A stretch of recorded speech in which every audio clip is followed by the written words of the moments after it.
मशरिक news के नाजरीन आदाब।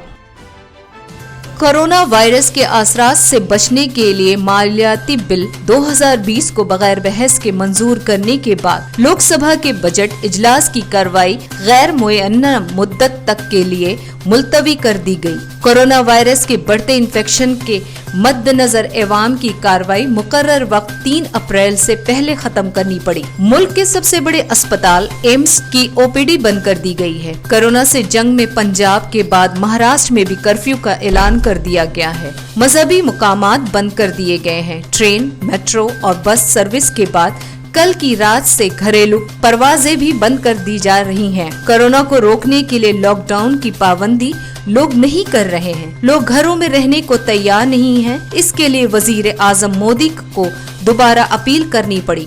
हुकूमत ने एडवाइजरी जारी करते कहा कि सख्ती से लॉकडाउन नाफिज किया जाए और लॉकडाउन के खिलाफ वर्जी करने वालों पे कार्रवाई की जाए। दूसरी जानिब लॉकडाउन के बावजूद शाहीन बाग की तहरीक 100वें दिन जारी रही। कोरोना वायरस के खतरात को देखते हुए पूरी दिल्ली अगरचे लॉकडाउन कर दी गई है, लेकिन शाहीन बाग में CAA और NRC के खिलाफ एहतजाज अब भी जारी है। मुजाहरे के मुकाम पर सिर्फ 4 से 5 ख्वातीन अलग अलग तख्त पर बैठी हैं और खाली पड़े तख्तों पर चप्पल रख कर अलामती एहतजाज किया जा रहा है। मुजाहरीन ने कहा कि सुप्रीम कोर्ट के फैसले का उन्हें इंतजार है। अदालत की जानिब से जो फैसला आएगा उसका खैर मकदम किया जाएगा। उनका एहतजाज आइन को बचाने और आने वाली नस्ल के मुस्तकबिल को महफूज रखने के लिए जारी रहेगा। जनता कर्फ्यू के दौरान भी शाहीन बाग की 5 ख्वातीन मुजाहरे के मुकाम पे बैठी रही थीं। कोरोना के खतरात को देखते हुए